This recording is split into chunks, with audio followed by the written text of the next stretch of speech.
Hey friends, welcome back to my channel The Concept Guru. I am your guru in need indeed. तो आज का lecture आप सभी के लिए है, सभी के लिए। सर स्टूडेंट्स की बात कर रहे हो क्या? सिर्फ स्टूडेंट की बात नहीं कर रहा हूं, पेरेंट्स की भी बात कर रहा हूं। अगर कोई भी इंसान जो आज का वीडियो अभी इस समय देख रहा है, मुझे सुन रहा है, ये लेक्चर आपके लिए भी है। Now I will tell you how. मैं जल्दी से बता देता हूं आपको कि क्यों ये लेक्चर आपके लिए भी है। क्योंकि हम लोग पढ़ रहे थे क्लास 10th का एक चैप्टर बायोलॉजिकल लाइफ प्रोसेसेस, उसका पार्ट 1 हमने कवर कर लिया। तब मैंने नहीं बोला कि ये आपके लिए भी है, मैंने बोला क्लास 10 के सारे बच्चे आ जाओ, आप लोगों के लिए लेक्चर है। But this lecture is dedicated to all of us, हम सभी के लिए ये लेक्चर डेडिकेटेड है। ऐसा क्यों? क्योंकि आज मैं न्यूट्रिशन इन एनिमल्स कराने जा रहा हूं। उसके अंदर ह्यूमन बींग्स भी आ जाते हैं। अगर आपको नहीं पता हो तो बता देता हूं कि human beings are also animals. तो न्यूट्रिशन का मतलब क्या है? न्यूट्रिशन मतलब फूड को इनटेक करना और न्यूट्रिएंट्स को एब्सॉर्ब करना, ये हो गया न्यूट्रिशन। तो अब क्या क्या प्रोसेस होने वाली, पता है क्यों बोल रहा हूं आज का लेक्चर हम सभी के लिए है?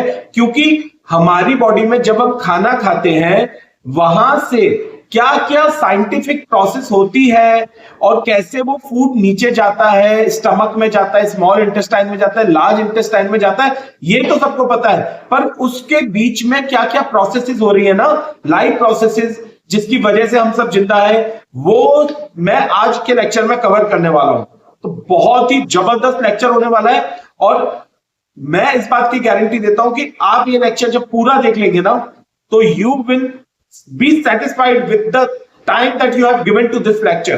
क्योंकि इस लेक्चर में मैं बहुत सारी 1-to-1 बातें बताऊंगा आपको, जो हम डे टू डे लाइफ में करते हैं और हमें क्या करना चाहिए, क्या नहीं करना चाहिए, ये सारी चीजें मैं बताने वाला हूं। एक जनरल लेक्चर हो गया है, पर हैविंग सेड दिस थिंग, मैं क्लास 10th के सिलेबस के हिसाब से ही आगे बढ़ने वाला हूं। ये लेक्चर सबके लिए है। आप क्लास 6th में है, 7th में, 8th में, 9th में, 10th में, 11th में, 12th में, इंजीनियरिंग कर रहे हो, मेडिकल में हो, कहीं भी हो, आप कोई पेरेंट ही क्यों ना हो, ये लेक्चर हम सभी के लिए है।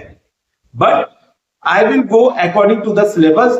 और चलिए अब बिना देरी करे वीडियो को स्टार्ट कर देते हैं। पर एक रिक्वेस्ट है बिफोर स्टार्टिंग दिस लेक्चर, ये वीडियो है ना, बहुत मेहनत करके मैं लेके आता हूं और बहुत मेहनत से हम बनाते हैं। तो अगर आपको वीडियो पसंद आए तो please subscribe our channel, like this video and share among your friend circle, क्योंकि विद्या एक ऐसा धन है जो बांटने से हमेशा बढ़ता है। तो लेट्स स्टार्ट द लेक्चर। तो सबसे पहला टॉपिक जो आता है हेटरोट्रॉपिक न्यूट्रिशन है। हेटरोट्रॉपिक न्यूट्रिशन का मतलब कैसा? इस टाइप का न्यूट्रिशन जिसमें जो ऑर्गेनिज्म है वो अपना खाना खुद नहीं बना रहा है, अपने फूड के लिए दूसरे पे डिपेंडेंट है। जैसे plant does not depend on anyone, भैया वो फोटोसिंथेसिस करते हैं, अपना खाना खुद बना के they do it with themselves, ठीक है, वो ऑटोट्रॉपिक न्यूट्रिशन है। Now it is heterotrophic nutrition. हम भी हेटरोट्रॉप्स है, मतलब हम भी हमारे खाने के लिए डिपेंडेंट है, प्लांट्स के ऊपर डिपेंडेंट है, एनिमल्स के ऊपर डिपेंडेंट है, हम डिपेंडेंट लोग हैं। तो we all come under the nutrition category of heterotrophic nutrition.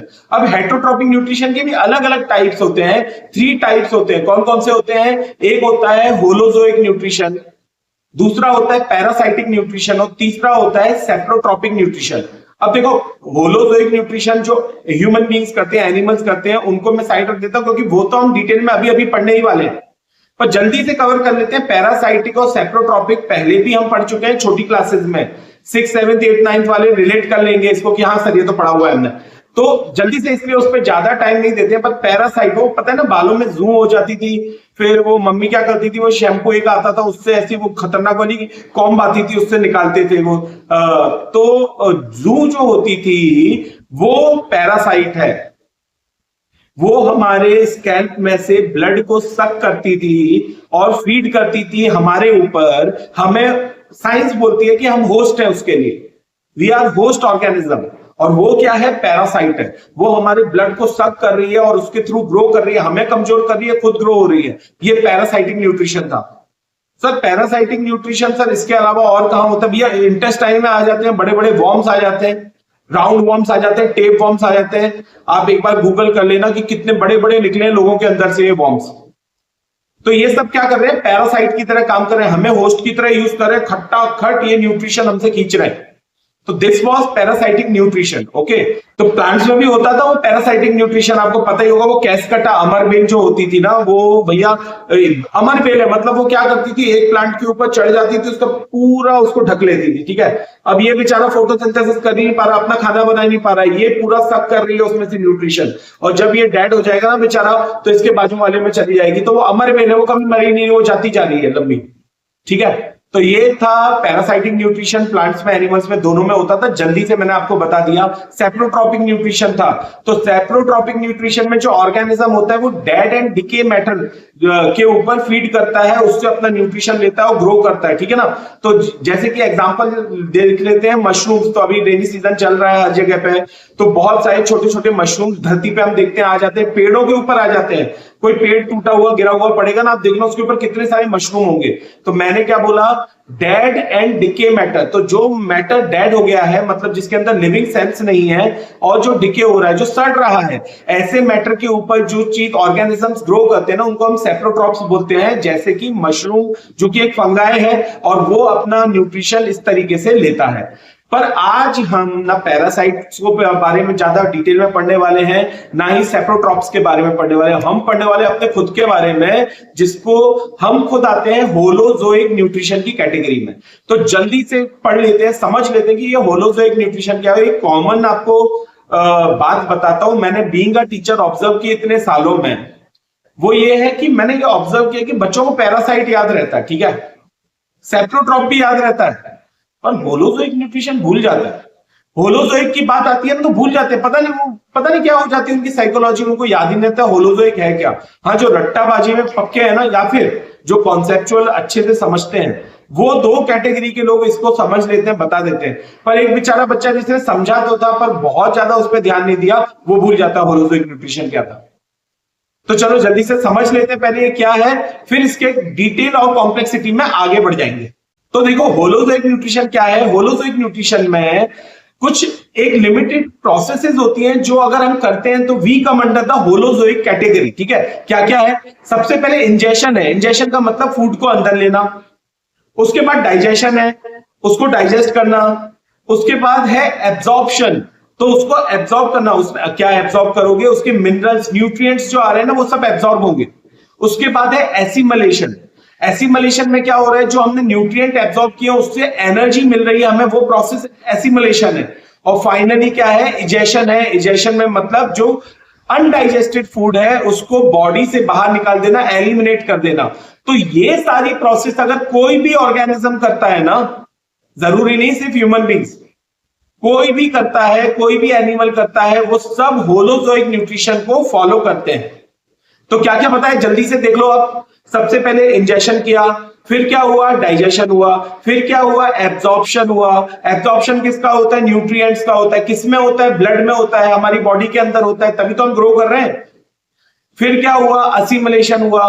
तो जो एब्जॉर्ब हुआ, उसके बाद जो एनर्जी मिली, जो हमें एनर्जी मिली, ग्रोथ हुई हमारी, that is assimilation. And finally egestion. Egestion में जो अनडाइजेस्टेड वेस्ट था, जो हमारी बॉडी को रिक्वायरमेंट नहीं थी, उसको एलिमिनेट कर दिया, बाहर निकाल दिया। This process is egestion. ये सारी प्रोसेसेस अगर आपने फॉलो करी, तो हम जो फॉलो कर रहे हैं, हम जो कर रहे हैं, हमारा जो न्यूट्रिशन का मोड है, उसको हम बोलते हैं हेट्रोट्रॉपिक न्यूट्रिशन। मैं स्पेसिफिकली एक्सक्लूसिवली होलोजोइक न्यूट्रिशन। अब आप मुझे बोलोगे कि सर, आप बोल रहे हो ना कि एनिमल्स के अंदर होता है, ह्यूमन बींग्स के अंदर होता है, तो बड़े बड़े लोगों के अंदर होता होगा सर। ये तो जो आप न्यूट्रिशन बता रहे हो, होलोजोइक न्यूट्रिशन, ये बड़े बड़े जो एनिमल्स हमें ऑर्गेनिजम्स दिख रहे हैं, शेर, चीते, हाथी, इनके अंदर होता होगा इंसानों के अलावा। तो ऐसा नहीं है भाई, छोटे से छोटा माइक्रो ऑर्गेनिज्म भी कर रहा है। पता है क्या कौन सा ऑर्गेनिज्म की बात कर रहा हूं? बहुत लोगों को पता होगा, कमेंट बॉक्स में बताना। सर मुझे पता था। I am talking about amoeba. एक अमीबा क्या होता है? माइक्रो ऑर्गेनिज्म होता है, ऐसे उसको माइक्रोस्कोप से देखना पड़ता है तो दिखता है हमें, ठीक है ना। तो इतना छोटा ऑर्गेनिज्म जो नेकेड आई से दिखता भी नहीं है, वो भी होलोजोइक न्यूट्रिशन कर रहा है। तो अमीबा क्या कर रहा है ना, उसकी जो फूड को लेने की जो साइकिल है, जो उसकी प्रोसेस है, उसको बोला जाता है, ध्यान से सुन लो, एक बहुत टेक्निकल टर्म बता रहा हूं, इसको नोट डाउन कर लेना, एंडोसाइटोसिस। तो एंडोसाइटोसिस कहलाती है। एंडोसाइटोसिस क्या है? फूड को अंदर ले रहा है। अच्छा, एंडोसाइटोसिस में भी एक एक्सक्लूसिव इसको नाम दिया जाता है, इसको बोला जाता है फैगोसाइटोसिस। एंडोसाइटोसिस के अंदर एक छोटी सी ब्रांच है फैगोसाइटोसिस, जिसमें सॉलिड फूड को अंदर लिया जाता है। अगर ऑर्गेनिज्म सॉलिड फूड को अंदर ले रहा है, इट कम्स अंडर फैगोसाइटोसिस। तो एंडोसाइटोसिस किया, एंडोसाइटोसिस में भी अगर सॉलिड फूड अंदर लिया तो फैगोसाइटोसिस हुआ, और फिर वो फूड को डाइजेस्ट कर रहा है, एब्जॉर्प्शन कर रहा है, और फाइनली वो फूड को इजेक्ट कर दे रहा है, एलिमिनेट कर दे रहा है, अनडाइजेस्टेड फूड को निकाल दे रहा है उसकी बॉडी से। अमीबा छोटा सा, ठीक है, उसको हम बोलेंगे एक्सोसाइटोसिस। फूड को बाहर निकालने की जो प्रोसेस है अमीबा के लिए, इंसान के लिए नहीं लिख के आ जाना, I am talking exclusively about amoeba. तो अमीबा जो फूड को बाहर निकाल रहा है ना, बाहर फेंक रहा है उसकी बॉडी में से, वो जो है एक्सोसाइटोसिस प्रोसेस कहलाएगी, ठीक है। तो अभी देखो, मैं एज ए स्टूडेंट मैंने बार बार बताया कि कॉन्सेप्ट गुरु में हम आपको वो कॉन्सेप्ट बताते हैं जो बाकी कोई नहीं बताता। तो अब आप बोलोगे कि सर अभी तो ये सब तो चलो थोड़ा थोड़ा तो हमें भी पता था, इसमें नई बात क्या है? तो आपको चलो एक नई बात भी बता देता हूं। आप मुझे ये बताओ, अमीबा खाता क्या होगा? क्योंकि हम लोग सब पढ़ लेते हैं ना, अमीबा है, होलोजोइक न्यूट्रिशन करता है, सीबीएसई एनसीईआरटी बुक में दिया हुआ है, डायग्राम भी बनाया हुआ मस्त, ठीक है। तो ये सब तो हम पढ़ लेते हैं, पर अमीबा खाता क्या होगा पता है आपको? अगर पता है तो थम्स अप टू यू, और नहीं पता है तो सुन लो, बता देता हूं मैं। अमीबा खाता है छोटे छोटे माइक्रोस्कोपिक बैक्टीरिया को, एकदम माइक्रोस्कोपिक एल्गे होती है ना, उसको खा लेता है। तो अमीबा भी खाता है ऐसे माइक्रोस्कोपिक पार्टिकल्स को, वो खा जाता है सॉलिड पार्टिकल्स को, इसलिए उसकी एंडोसाइटोसिस फैगोसाइटोसिस कहलाती है। सॉलिड फूड को वो ले रहा है, इंटेक कर रहा है, फिर उसके अंदर एक बड़ा सा फूड वैक्यूल होता है, उसके अंदर फूड आ जाता है, फिर डाइजेशन प्रोसेस होती है जैसे हमारे यहां हो रही है। हाँ, उसके पास कोई स्टमक वगैरह नहीं है, उसके पास फूड वैक्यूल है, और उसके पास कोई भैया एलिमिनेशन करने के लिए अलग से कोई ऑर्गन बना नहीं, अपनी स्किन में से ही निकाल देता है वो बाहर।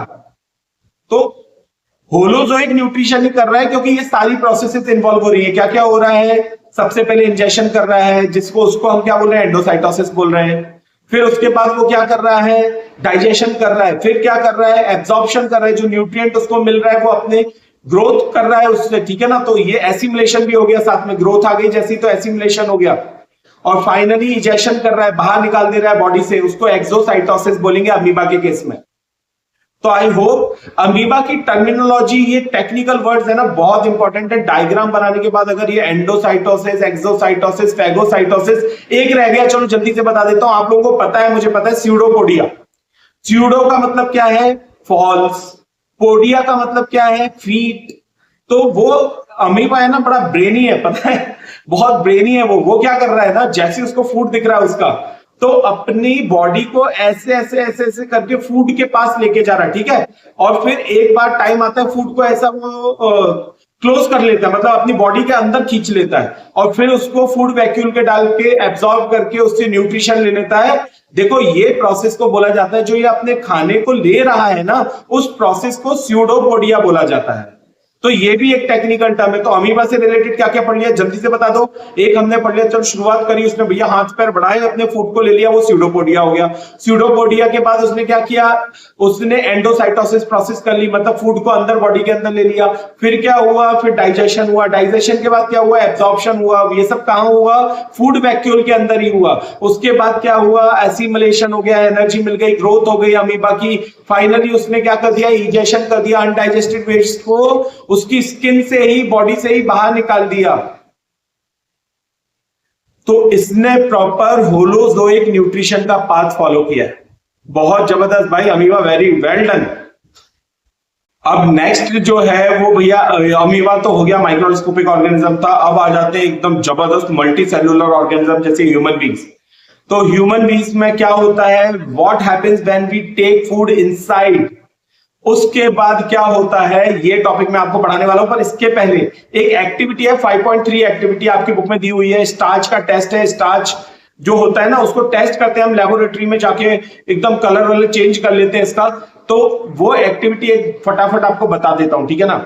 तो पहले 5.3 एक्टिविटी लेते हैं। 5.3 एक्टिविटी में क्या हो रहा है? स्टार्च का टेस्ट हो रहा है, ठीक है। स्टार्च क्या होता है? जो ग्लूकोज होता है ना, उसका कॉम्प्लेक्स फॉर्म है स्टार्च, ठीक है। तो स्टार्च का टेस्ट है। इसमें पहले तो आपको बेसिक बता देता हूं कि एक आयोडीन का सॉल्यूशन होता है। अगर आप उसको स्टार्च में डाल दोगे ना, तो स्टार्च का कलर जो है ब्लू ब्लैक कलर का हो जाएगा वो। Blue black, dark blue black colour मिल जाएगा, मतलब आप समझ जाना कि उस खाने में स्टार्च प्रेजेंट था या सॉल्यूशन में स्टार्च था। ये तो सिंपल एक्टिविटी आपकी बुक में दी हुई है। मैं आपको थोड़ा और मस्त चीज बताता हूं, मैं इससे ज्यादा कॉम्प्लेक्स आपको बताता हूं कि आप क्या करो ना, फूड ले लो। हमारे समय पे जो बायोलॉजी की बुक थी ना, उसमें ये एक्टिविटी दी हुई थी। अब तो उन्होंने सिंपल कर दिया, उन्होंने बोला स्टार्च का ही सॉल्यूशन ले लो भैया। पर हमारे टाइम पे क्या था कि आप एक काम करो, दो बच्चों को खड़ा कर दो, एक खाना चबाएगा बिफोर च्यूइंग और आफ्टर च्यूइंग, तो चबाने से पहले फूड और चबाने के बाद फूड। तो आपने क्या ले लेना है कि जैसे आप राइस ले सकते हो, राइस के अंदर होता है स्टार्च, तो राइस ले लिया, राइस बॉइल्ड राइस ले लिया और उसको आपने चबाया नहीं है अभी, ठीक है, बिफोर च्यूइंग है। उसमें आप डालेंगे आयोडीन का सॉल्यूशन। आयोडीन का सॉल्यूशन डालेंगे तो एकदम पक्का ब्लू ब्लैक बन जाएगा, ठीक है, क्योंकि स्टार्च भर भर के उसमें। पटेटो भी ले सकते हो, वो जो पटेटो होता है ना, रॉ पटेटो, उसको कट करो, उसमें स्टार्च ही स्टार्च भरा होता है, उसके ऊपर आप डालो आयोडीन के ड्रॉप्स। आयोडीन के ड्रॉप्स डालो, देखो कैसे इंस्टेंटली उसका ब्लू ब्लैक कलर हो जाता है। अब पटेटो में इसलिए पहले नहीं दिलवा रहा था कि भैया बाद में चबाना, कच्चा थोड़ी ना चबाने बैठेंगे अभी, पर चलो मान लेते हैं कि कुछ कुछ होते हैं धुरंधर, कच्चा भी चबा लेते हैं। तो कच्चा पटेटो अपन ने चबा लिया, ठीक है। अब खाने के बाद, चबाने के बाद जो उसका मतलब जो जिसमें सलाइवा वगैरह लग गया ना, उसको सैंपल को आप थोड़ा निकाल लो और फिर उसके आप ऊपर डालो आयोडीन। तो आपको पता है क्या होगा, ब्लू ब्लैक कलर तो अभी भी आएगा, स्टार्च तो है ही उसमें, पर फेड हो जाएगा। अब क्वेश्चन ये उठता है कि ये फेड क्यों हो जाएगा, पहले फेड नहीं हुआ, अब क्यों फेड हो जाएगा? तो उसके पीछे का रीजन बताता हूं। इसलिए फेड हो जाएगा क्योंकि हमारे सलाइवा में, थूक जो होता है ना, सलाइवा जो होता है उसमें एक एंजाइम होता है जिसका नाम होता है सलाइवरी अमाइलेज।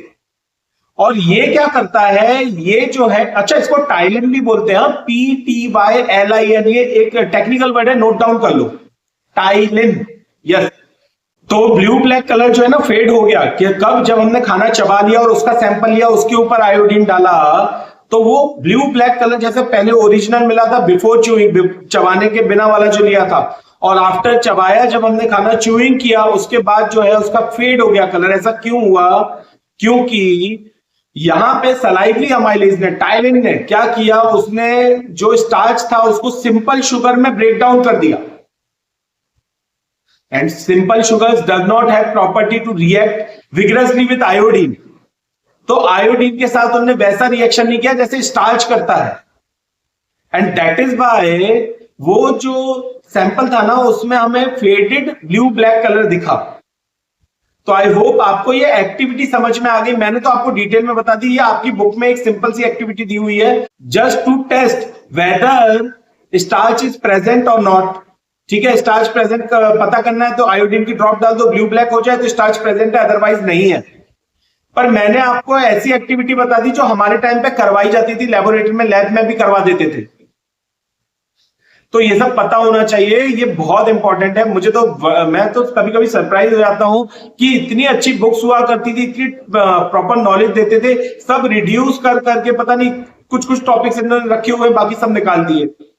तो भैया हम स्टार्च का सैंपल ले लेंगे, सॉल्यूशन ले लेंगे, उससे अच्छा हम क्या कर लेते हैं ना, हम डायरेक्टली ये च्यूइंग वाला प्रोसेस करते हैं, तो हमारी डे टू डे लाइफ से भी कनेक्ट हो जाएगा।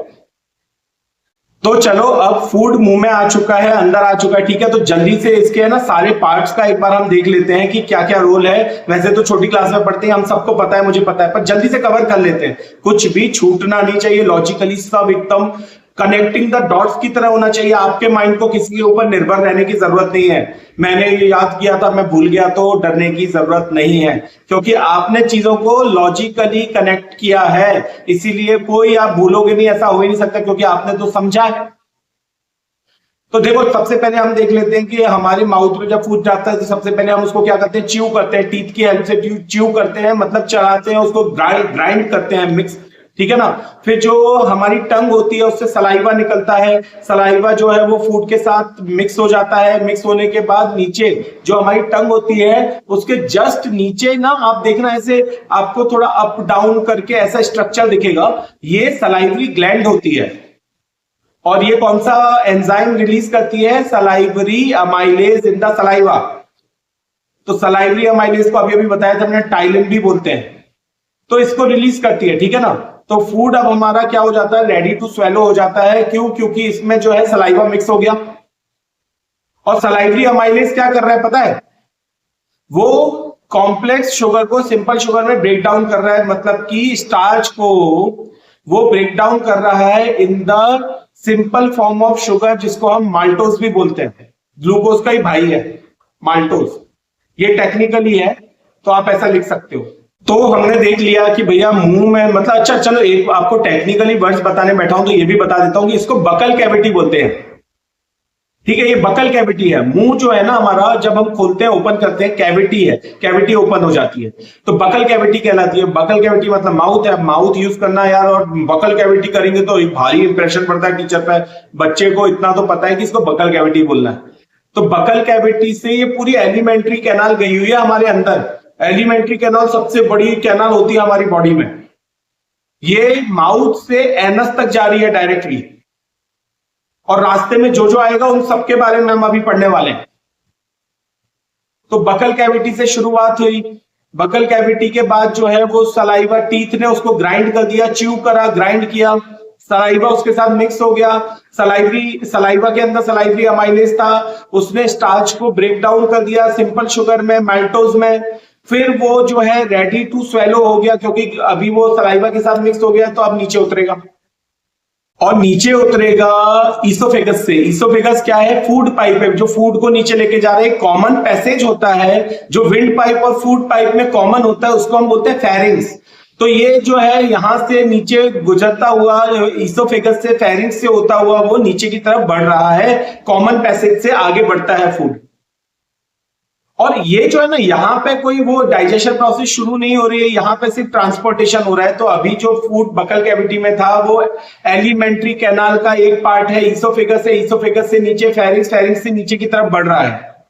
अभी कुछ बच्चे तो भैया फेरिंग्स और लैरिंग्स में भी कंफ्यूज हो जाते हैं।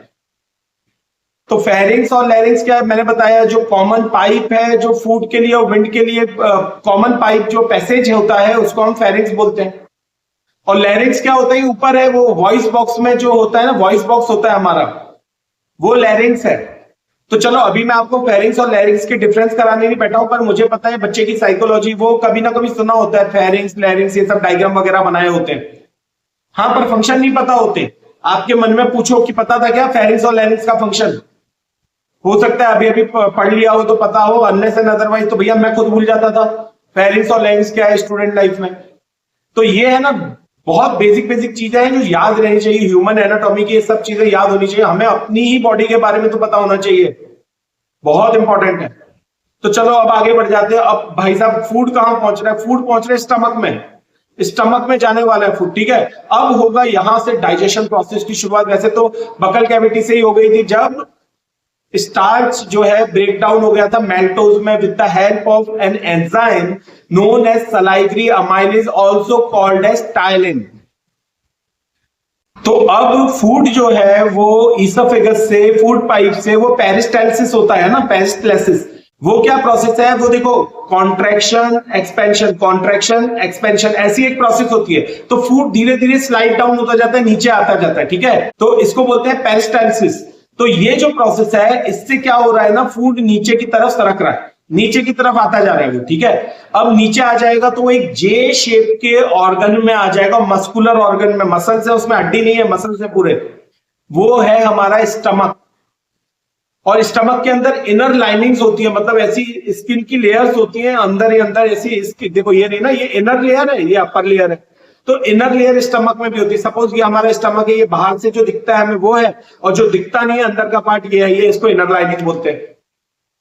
तो अब क्या हो रहा है ना, इस इनर लाइनिंग में गैस्ट्रिक ग्लैंड्स हैं जो गैस्ट्रिक जूस निकालता है। ठीक है ना, तो यहां तक हम पहुंच गए। आपने सुना होगा कि पेट में HCl होता है, सुना है कि नहीं सुना है?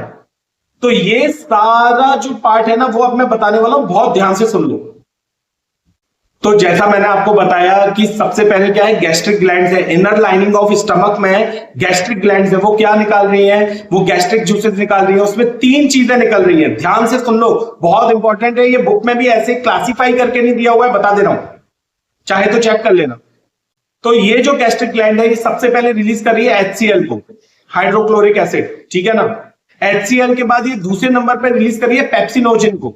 अभी ये क्या होता है मैं बताऊंगा आपको। इससे ही वो एंजाइम मिल रहा है पेप्सिन। पेप्सिन सुना हुआ है, मुझे पता है बुक में दिया है, सबको पता होगा, नहीं पता है तो जान लो। पेप्सिनोजिन से पेप्सिन बनता है। Pepsinogen is inactive, pepsin is active enzyme. तो सबसे पहले क्या है, HCl है, HCl के बाद क्या है, पेप्सिनोजिन है, और क्या रिलीज हो रहा है, और रिलीज हो रहा है म्यूकस। तो अभी म्यूकस क्या होता है, म्यूकस जो है ना ऐसा एकदम थिक लिक्विड होता है जो हमारी इनर लाइनिंग में लग जाता है, पूरी तरह इसको कवर कर लेता है, लाइक दिस। देखो ये कवर कर लिया। अब एसिड यहां से आता है ना, तो वो इसको इनर लाइनिंग को स्टमक की टच नहीं कर पाता, क्योंकि उसके पहले किसकी कवरिंग हो गई, म्यूकस की कवरिंग हो गई। तो म्यूकस को आप ऐसा थिक लिक्विड जैसा आप मान सकते हैं, एकदम डेंस लिक्विड होता है जो प्रोटेक्ट करता है, किसको प्रोटेक्ट करता है, inner lining of the stomach को। अगर भैया स्टमक से वो एसिड टकरा गया ना इनर लाइनिंग से, तो पेट के छाले हो जाएंगे, अल्सर हो जाएंगे, खून की उल्टियां होती है। क्यों, डायरेक्टली एसिड टकराएगा इनर लाइनिंग से, तो ये इसकी यहां पे नर्व्स होंगी ना, इनको बर्स्ट कर देगा, तो अंदर से इंटरनल ब्लीडिंग होने लगेगी, पेट में ब्लीडिंग आएगी, तो वो वॉमिट से बाहर निकलेगी, तो खून की उल्टियां हो जाएगी। तो जिनको पेट का कैंसर होता है जनरली उनको पेट के अल्सर्स की प्रॉब्लम हो जाती है। तो ये इनर लाइनिंग को प्रोटेक्ट कौन कर रहा है, म्यूकस कर रहा है। तो सबसे पहले मैंने आपको बताया कि जो गैस्ट्रिक ग्लैंड्स हैं वो क्या क्या रिलीज कर रही है, वो HCl रिलीज कर रही है, और क्या रिलीज कर रही है, पेप्सिनोजिन, और क्या कर रही है, साथ में म्यूकस को भी कर रही है। तीनों का फंक्शन भी मैंने आपको बता दिया। अच्छा, ये जो पेप्सिनोजिन था ना, तो जैसे ही वो HCl के साथ रिएक्ट करता है, तो HCl के साथ रिएक्ट करने के बाद वो एक्टिव कंपाउंड बनाता है जिसको हम पेप्सिन बोलते हैं, जो कि एक एंजाइम है।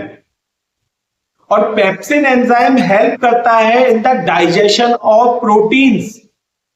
तो प्रोटीन्स जो होते हैं वो ब्रेक डाउन हो जाते हैं into simpler form called as peptides with the help of this enzyme called as pepsin. तो चलो अब जल्दी से बढ़ जाते हैं। स्टमक से जो है ना एसिडिक फूड हो गया एकदम। अच्छा, एसिड से याद आया कि ये HCl का पीएच पता है कितना होता है आपको, 1.5 से 3.5 तक हो सकता है, इसकी रेंज है। पर 1.5 आप समझो मतलब क्या जबरदस्त कॉन्सेंट्रेटेड एसिड है वो। तो बहुत खतरनाक एसिड होता है HCl, जो हमारी बॉडी में होता है वो कॉन्सेंट्रेटेड HCl है जो स्टमक में है। और अब ये जो फूड है वो एसिडिक फूड हो गया, तो अब ये नीचे उतर रहा है, स्लाइड डाउन हो रहा है, कहां जाने वाला है, स्मॉल इंटेस्टाइन में जा रहा है। पर ठहरो, अभी एक्सेसरी ऑर्गन्स आने वाले हैं। एक्सेसरी ऑर्गन्स पता है क्या है, जिनका डायरेक्ट रोल नहीं है, मतलब फूड डायरेक्टली उनके अंदर तो नहीं जा रहा है डाइजेशन होने के लिए, पर उनकी हेल्प के बिना डाइजेशन होने भी नहीं वाला, इनको एक्सेसरी ऑर्गन्स बोलते हैं हम। तो सबसे पहले एक्सेसरी ऑर्गन्स जो होते हैं ना वो दो है, लीवर एंड गॉल ब्लैडर। अब जल्दी से चलो पहले स्मॉल इंटेस्टाइन में जाए, उससे पहले लीवर और गॉल ब्लैडर की भी हम फंक्शनिंग समझ लेते हैं। तो लीवर जो होता है ना वो एक सिक्रीट करता है, एक जूस को सिक्रीट करता है जिसको बाइल नाम दिया गया है। तो ये जो बाइल होता है, ये इसके अंदर बाइल सॉल्ट्स होते हैं, it contains bile salt.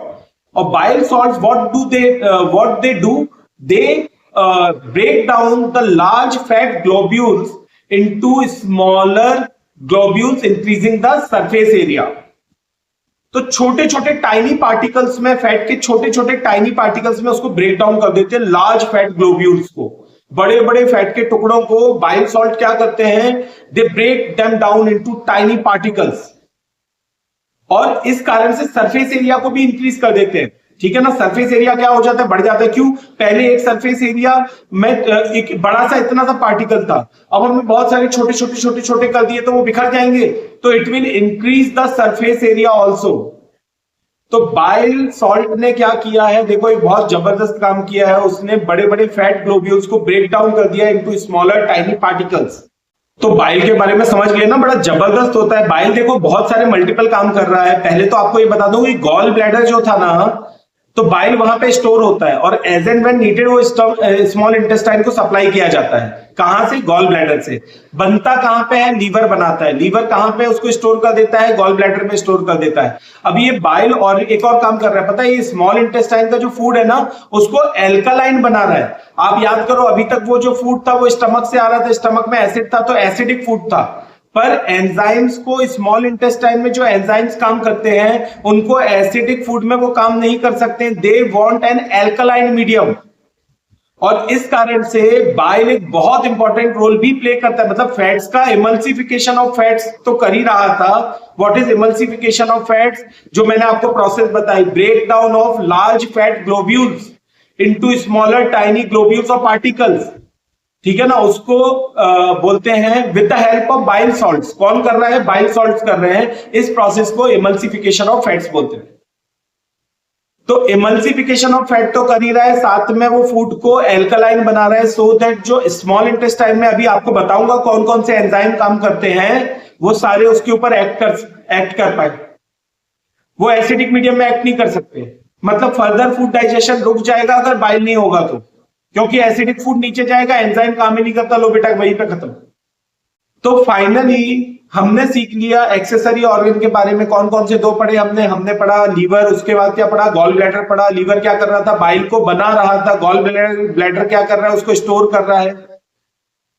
Bile क्या कर रहा है? वो इमल्सिफिकेशन ऑफ फैट कर रहा है। और क्या कर रहा है? साथ ही साथ में वो एल्कलाइन बना रहा है फूड को इन स्मॉल इंटेस्टाइन। तो ये सब काम बाइल कर रहा है। अब आगे बढ़ते हैं। तो चलो अब जल्दी से देख लेते हैं दूसरा एक्सेसरी ऑर्गन जो कि है पैनक्रियाज। ये रिलीज करता है पैनक्रियाटिक जूस, और इस पैनक्रियाटिक जूस के अंदर होता है 3 तरीके के enzyme. The pancreatic juice contains 3 kind of enzymes.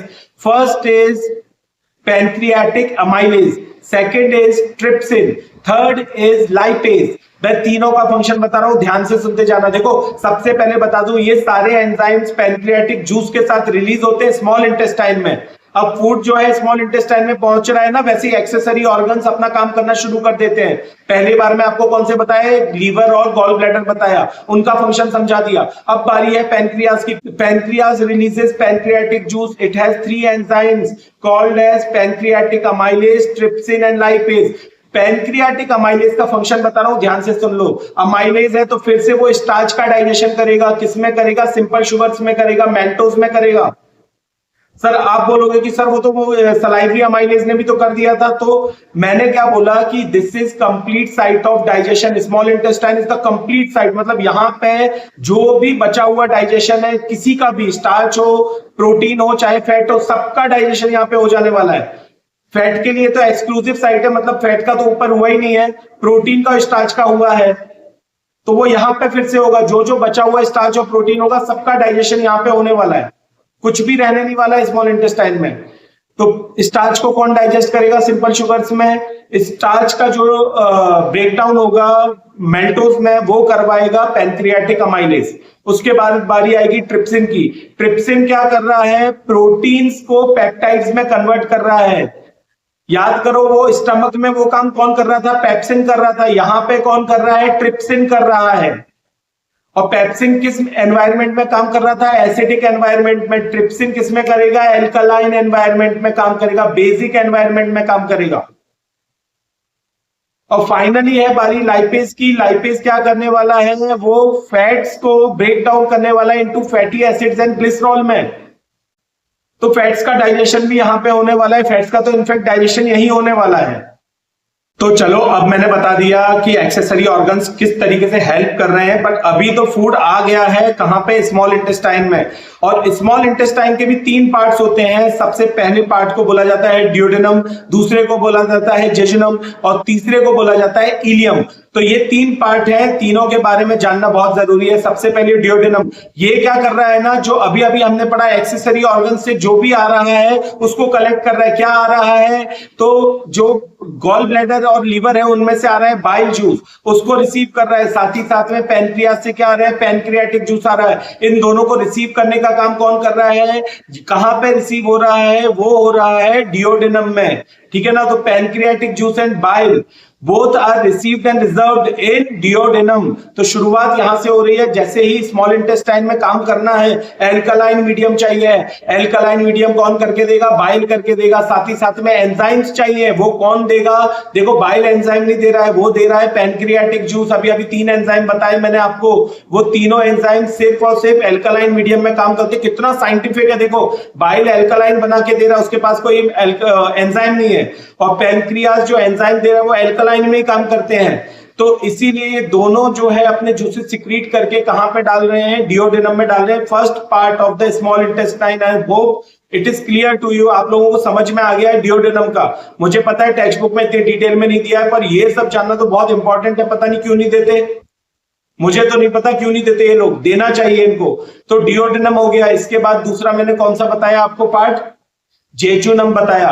Jejunum में क्या होने वाला है? जो डाइजेशन प्रोसेस स्मॉल इंटेस्टाइन करता है ना, उसकी शुरुआत जेजुनम में होती है। जेजुनम में ही सारा डाइजेशन होने वाला है और स्टार्टिंग ऑफ एब्जॉर्प्शन भी उसी में शुरू हो जाएगा। तो डाइजेशन के बाद क्या प्रोसेस आती थी याद करो? एब्जॉर्प्शन आती थी। एब्जॉर्प्शन में क्या होता था? न्यूट्रिएंट जो है ना वो एब्जॉर्ब होते थे ब्लड में और लिम्फ में। तो वो एब्जॉर्प्शन की शुरुआत भी कहां से हो जाने वाली है? वो जेजुनम से ही शुरू हो जाने वाला है। अब एक एक करके बताता हूं जो अभी तक आ गए ना, मतलब ये सब आपको याद है क्या? प्रोटीन से पेप्टाइड्स बन गए थे, फैटी एसिड्स, फैट से फैटी एसिड ग्लिसरॉल बन गया था, तो अपना स्टार्च से माल्टोज बन गया था। तो ये सब अब एब्जॉर्ब हो जाएंगे। कहां पे एब्जॉर्ब होंगे? कंप्लीट साइट है एब्जॉर्प्शन की, जेजुनम। वहां पे विलाई भी होने वाले फिंगर लाइक प्रोजेक्शंस। वो फिंगर लाइक प्रोजेक्शन फटाफट जो है वो न्यूट्रिएंट को एब्जॉर्ब करते हैं, ब्लड स्ट्रीम में डालते जाते हैं, लिम्फ में डालते जाते हैं। तो इस तरीके से मैं आपको अभी बताता हूं कि क्या क्या न्यूट्रिएंट एब्जॉर्ब होते हैं। कुछ आपके सिलेबस में है, कुछ जो है वो नॉलेज के लिए बता दूंगा, बट मान के चलो वो भी सिलेबस में। इतनी ह्यूमन एनाटॉमी, इतना तो हमें अपने बारे में पता ही होना चाहिए यार। इतना भी नहीं पता तो क्या पता फिर। तो चलो एक एक करके ये सबका न्यूट्रिशन का किस तरीके से एब्जॉर्प्शन हो रहा है वो बता दे रहा हूं। तो सबसे पहले तो ये शुगर के 3 फॉर्म ले लेते हैं हम। सबसे पहला फॉर्म जो था वो था मैल्टोज। आपके बहुत देर से हम मैल्टोज के बारे में बात कर रहे हैं। तो मैल्टोज जो है वो डायरेक्टली कन्वर्ट किस में होता है? ग्लूकोज में कन्वर्ट होता है और फिर कहां एब्जॉर्ब हो जाता है। उसके बाद दूसरा जो होता है सुक्रोज होता है। तो सुक्रोज भी ग्लूकोज में कन्वर्ट होता है और साथ ही साथ फ्रुक्टोज में कन्वर्ट होता है जो फ्रूट शुगर होती है, और वो भी एब्जॉर्ब हो जाता है। उसके बाद दूसरा लैक्टोज होता है जो मिल्क की शुगर होती है, तो वो ग्लूकोज में और गैलेक्टोज में डिवाइड होता है और उसके बाद वो एब्जॉर्ब होता है हमारी ब्लड स्ट्रीम में और लिम्फ में। तो ये हो गए शुगर के फॉर्म्स। इसके बाद आपको पता है कि जो पेप्टाइड्स हैं वो एमिनो एसिड्स में कन्वर्ट हो जाते हैं। किसमें हो जाते हैं? Peptides are converted into amino acids. और जो फैट्स होते हैं वो तो पता ही है, अभी अब बताया था कि फैटी एसिड्स और ग्लिसरॉल में, तो fats are converted to fatty acids and glycerol. इस तरीके से सब के सब कौन से part of the small intestine में एब्जॉर्ब हो रहे हैं? वो हो रहे हैं जेजुनम में। किसमें? जेजुनम में। जेजुनम में वो एब्जॉर्ब हो जाते हैं। जेजुनम जो है वो एब्जॉर्प्शन की साइट है जहां पे विलाई है, फिंगर लाइक प्रोजेक्शन से सब कुछ एब्जॉर्ब कर रहा है, सारे न्यूट्रिएंट्स को एब्जॉर्ब कर ले रहा है। ठीक है। और साथ ही साथ है ना, विलाई के ऊपर भी क्वेश्चन आ जाता है कि विलाई का क्या फंक्शन रहता है। ठीक है ना। तो विलाई जो है वो फिंगर लाइक, छोटे छोटे फिंगर लाइक प्रोजेक्शन है, वो सरफेस एरिया को भी इंक्रीज करते हैं। फॉर द एब्जॉर्प्शन प्रोसेस वो सरफेस एरिया को क्या बढ़ा देते हैं, और जैसे ही सरफेस एरिया बढ़ेगा एब्जॉर्प्शन ज्यादा होगा। ठीक है। तो आप समझो जैसे मैंने एक जो फ्लोर है उसके ऊपर बहुत सारा पानी फेंक दिया। ठीक है। अब मैंने बोला कि भाई एक काम करो, इसको हम है ना पोंछ लेते हैं, और एक बच्चे को मैंने इतना बड़ा कपड़ा दिया और दूसरे को एक इतना सा चिंदी सा एक कपड़ा दे दिया, क्लोथ दे दिया। तो वो बेचारा बोलेगा सर मेरे साथ तो अन्याय कर रहे हो आप, इतना सा कपड़ा है तो मेरे को एब्जॉर्प्शन करने में कितना टाइम लगेगा। Similar logic goes for the villi also. Villi increases the surface area. जब सरफेस एरिया बढ़ जाएगा तो एब्जॉर्प्शन बड़ा तेजी से होने लग जाएगा।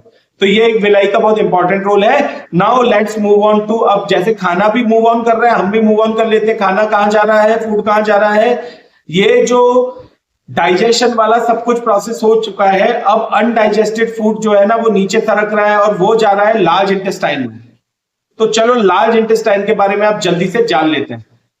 तो अब अनडाइजेस्टेड फूड जो है, जो डाइजेस्ट नहीं हुआ है, जो अब बाहर वेस्ट की तरह निकलने वाला है, वो मूव ऑन करता है लार्ज इंटेस्टाइन में। लार्ज इंटेस्टाइन के भी 2 पार्ट हैं, एक है कोलन और दूसरा है रेक्टम। ठीक है ना। तो कोलन क्या कर रहा है ना, अब सर ये तो अनडाइजेस्टेड फूड है, अब थोड़ी ना इसका कुछ काम होता होगा। अरे भाई हमारी बॉडी है ना, ईश्वर ने बड़ा सोच समझ के बनाई है।